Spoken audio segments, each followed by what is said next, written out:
Welcome to the DCTV News at Noon program. I'm Kendra Cook. Dolores County Broadcasting Network is the producer of DCTV with support from the Southwest Colorado TV Translator Association. If you have a news topic or event that you would like to see covered, give us a call. The studio number is 970-677-4119. Today's show runs Thursday at noon and is uploaded to our YouTube channel, which you can subscribe to, and our DCTV News at Noon Facebook page, so you can watch it anytime on demand. Today is October 31st, 2019. Happy Halloween. And now the news at noon. Updated from the Journal with a photo from Patrick Armijo, a Farmington, New Mexico man who was arrested for involvement in a head-on crash that seriously injured a Cortez man last week, has been charged with multiple offenses by the 22nd Judicial District Attorney. Thaddeus M. Ponder was charged with felony vehicular assault and reckless vehicular assault, both felonies. He also was charged with driving under the influence, reckless driving, failing to stop at a red light, leaving the scene of an accident, failing to report an accident, and habitual criminal. District Attorney Will First said the investigation is ongoing and there may be additional charges. Ponder is being held in the Montezuma County Detention Center on a $75,000 cash surety bond. On October 22nd, Ponder is suspected of causing a head-on crash on U.S. Highway 160/491 in a construction zone south of Cortez that severely injured Kenneth R. Todd, age 71, of Cortez. Todd suffered a fractured rib, a pelvis injury, a spleen injury, a broken femur, and a punctured lung. He was helicoptered to San Juan Regional Medical Center in Farmington. According to the Colorado State Patrol, Ponder was speeding southbound in a red Ford F-250 pickup. He crossed the center line of the traffic in a work zone and hit the silver Impala driven by Todd head-on. Ponder reportedly hit another vehicle in Cortez before the head-on crash and also clipped a guardrail. Ponder was also injured and transported to Southwest Memorial. Officials are investigating whether the F-250 driven by Ponder was possibly stolen, First said during a court hearing. According to a case affidavit, several people reported a drunken driver in a red pickup traveling in the same area. The CSP said witnesses saw the truck passing on the shoulder and weaving recklessly. One witness estimated it was traveling 80 miles an hour in a 40-mile-an-hour construction zone. Quote, the construction zone was active at the time of the crash, and there were numerous workers in the immediate area of the crash, according to the State Patrol affidavit. Drug use is also a suspected cause based on statements and actions made by Ponder, police said. At the hospital, he was incoherent and uncooperative, the affidavit states. During the court bond hearing October 23rd, First said Ponder has a criminal record in New Mexico and Colorado, including robbery, assault, parole violations, and sexual assault. Ponder is also facing a DUI trial in San Juan County, New Mexico, First said, and was driving without a license. The Durango Herald reported on the jury heading to deliberation in a child sex assault case. Closing arguments were made Wednesday in the trial for a Pagosa Springs man suspected of sexually assaulting an 8-year-old girl last year in Bayfield.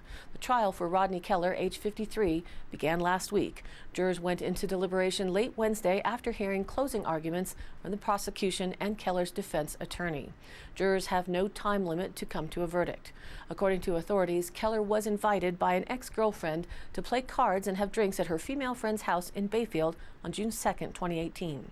At the end of the night, the owner of the house and mother of the alleged victim offered to let Keller spend the night. Keller was supposedly living out of his car in Pagosa Springs. The next morning, the child woke up before her mother and found Keller on the couch. Authorities say Keller spent the morning with the child and eventually gestured for the child to follow him into the guest bedroom where he sexually assaulted her.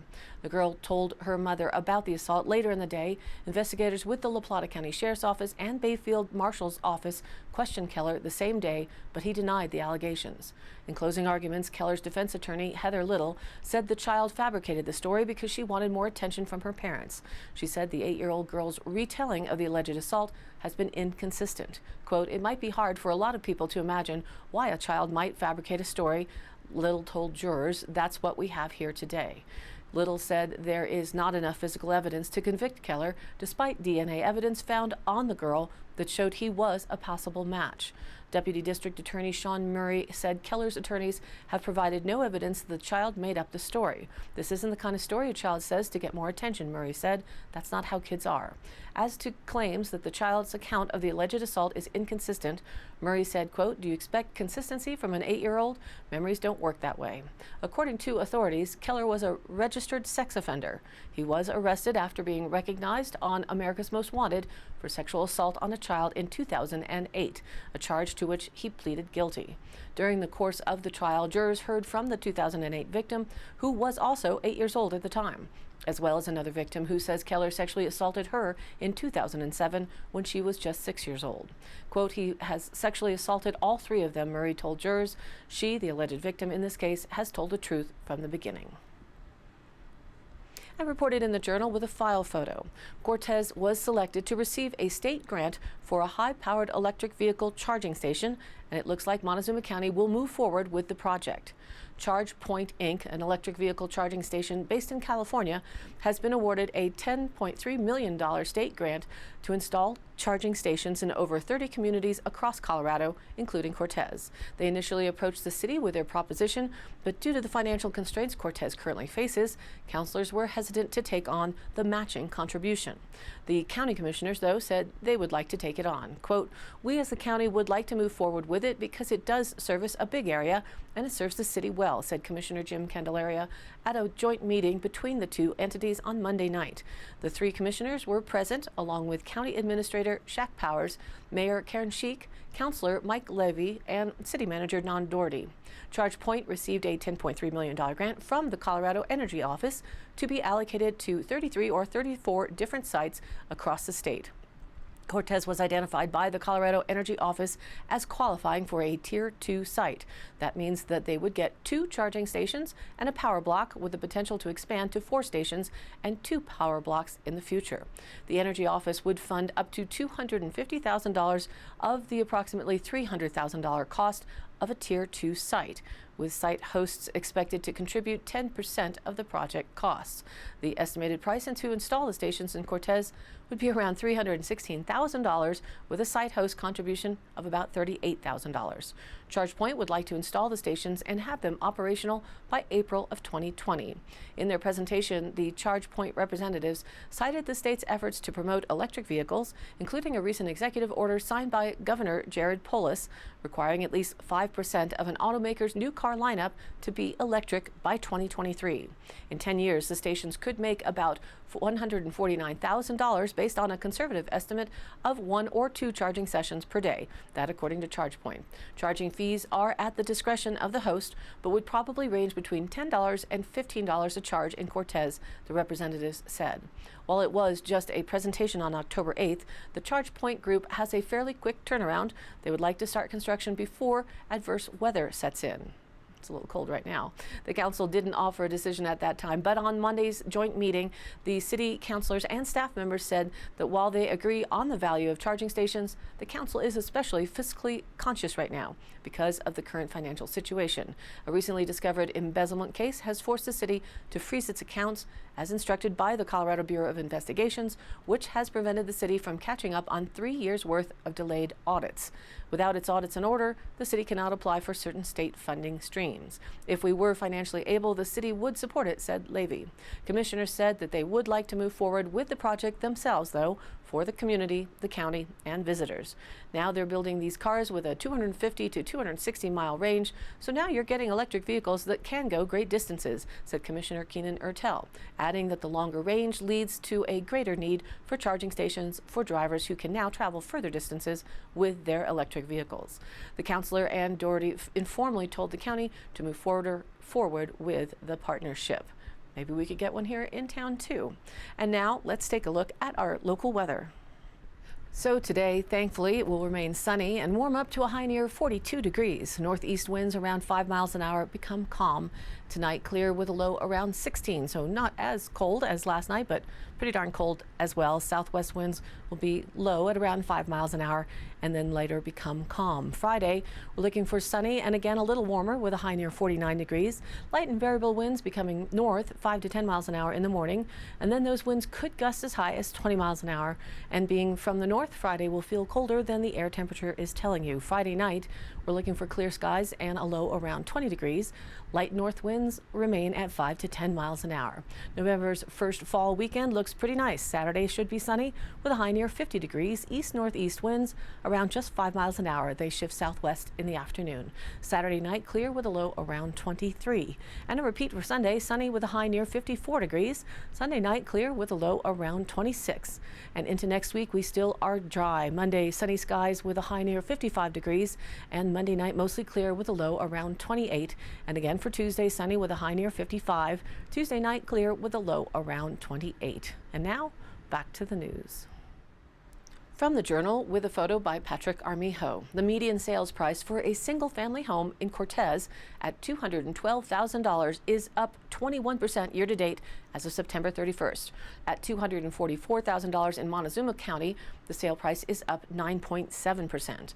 The numbers come from the statistics of single-family home sales for September released by the Four Corners Board of Realtors, which covers residential sales for Montezuma and Dolores counties. The numbers show the median sale price year-to-date as of September 31st for a single-family home was up 0.5% in Dolores at $271,250, down 9.7% in Mancos, and at $330,644, and up 26.4% here in Dove Creek at $115,850 for an average median price. In Dolores County, the average sale price year-to-date as of September 31st dropped 3.4% to $142,567.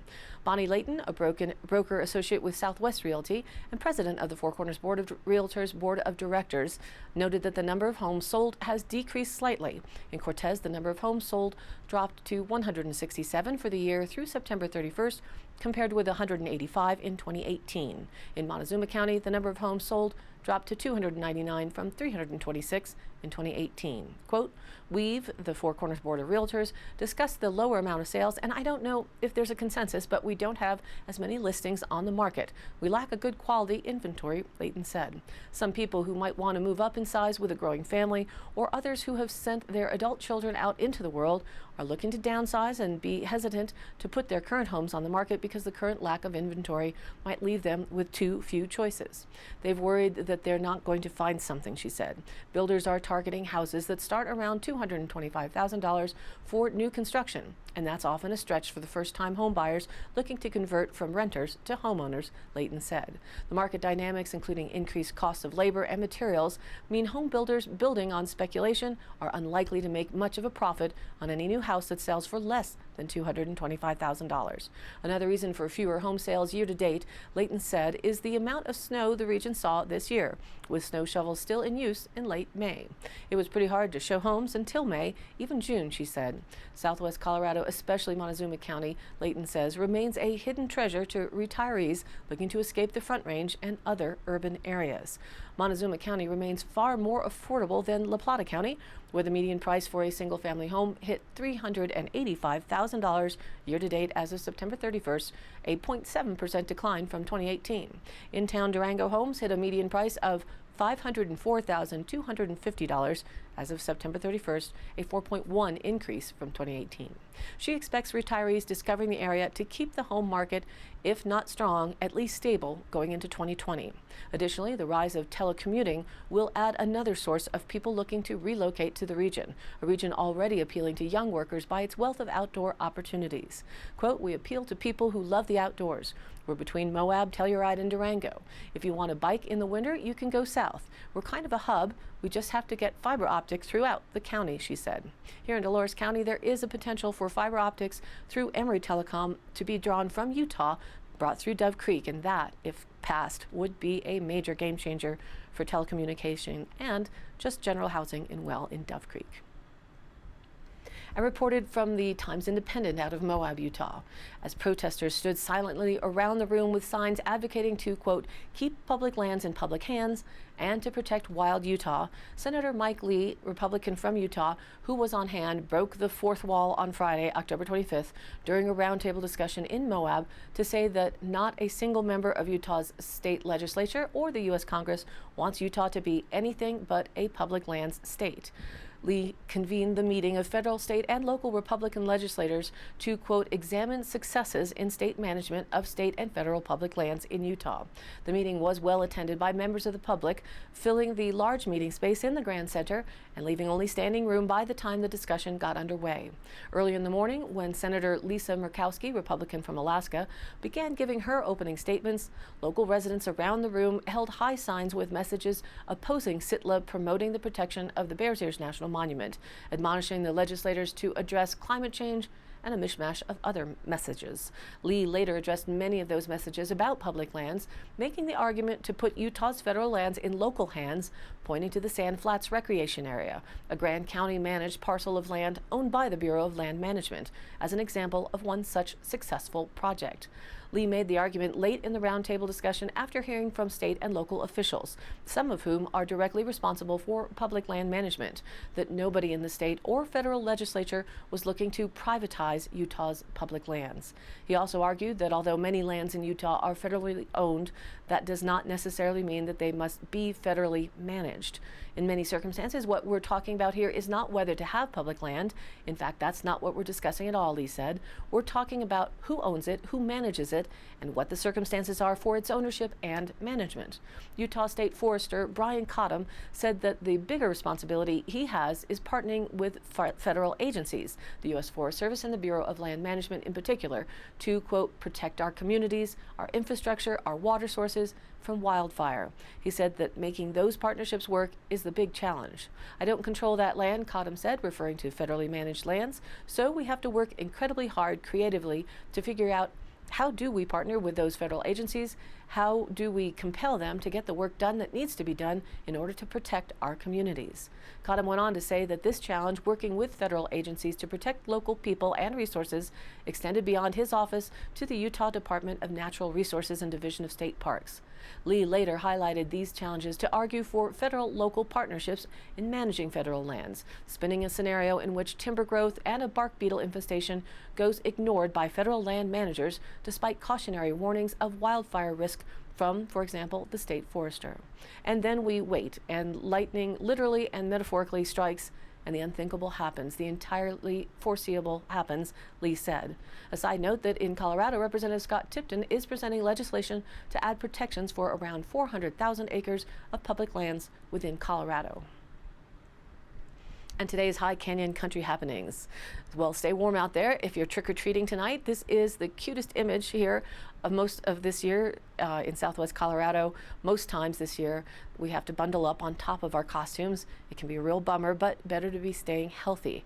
There is a Halloween bash at the Firehouse in Cortez starting at 5 p.m. tonight. Stop by the fire station for games, candy, and fun. Bring your little goblins, fairies, zombies, superheroes, mummies, and princesses galore for trick-or-treat at the Cortez Firehouse. There will be goodies and activities for adults and the kids alike. And inside, you won't need a coat on top. And tonight up in Rico, the Enterprise Bar and Grill is offering a night of fright this Halloween season. Tickets will be for sale at the bar and will include a creepy cocktail for adults or a tasty treat for kids to enjoy while you wait to be allowed into the dungeon. Costumes are encouraged, and children under 10 will have to be accompanied by an adult. Come and join the fun and have a happy Halloween. And tonight in Dolores is a Halloween dance party with DSP starting at 8 p.m. at the Dolores River Brewery. Bring all your freaky friends to the Halloween dance party with Diabolical Sound Platoon. Dress up and get down. Spooky fun and funky beats await. And there are plenty more activities all around the area. If you're on Facebook, you can check out the events tab and then select a time frame such as this week, and they'll find event postings right near you. Our sister channel in Cortez, Say What Announcements, Southwest Colorado, also hosts a Facebook page where you can find more local events and notices, and they were the ones that shared this trick-or-treat graphic. And I post up all of these High Canyon Country happenings on our Facebook page, which is DCTV. DCTV News at Noon. So you can look up phone numbers and dates. We also upload the daily news to our YouTube channel, which you can search for with the same name, DCTV News at Noon. And the broadcast is also posted to our general Facebook page, where we are adding links to stories of interest, other shared events or news, and where you can join in on the conversation. This is your local community TV station, so if you have something you would like to share, contact us. The email is dcbnnews@gmail.com, or you can call us at the station and leave a message if we're not here at 970-677-4119. Thank you for tuning in. News at Noon now airs at noon Mondays through Fridays, and then is available on demand online on our YouTube channel, which you can subscribe to, and our DCTV News at Noon Facebook page, which we hope you would please like and share it with your friends and family. This has been a production of DCTV for the News at Noon program out of Dove Creek, Colorado, USA. I'm Kendra Cook. Thank you for watching.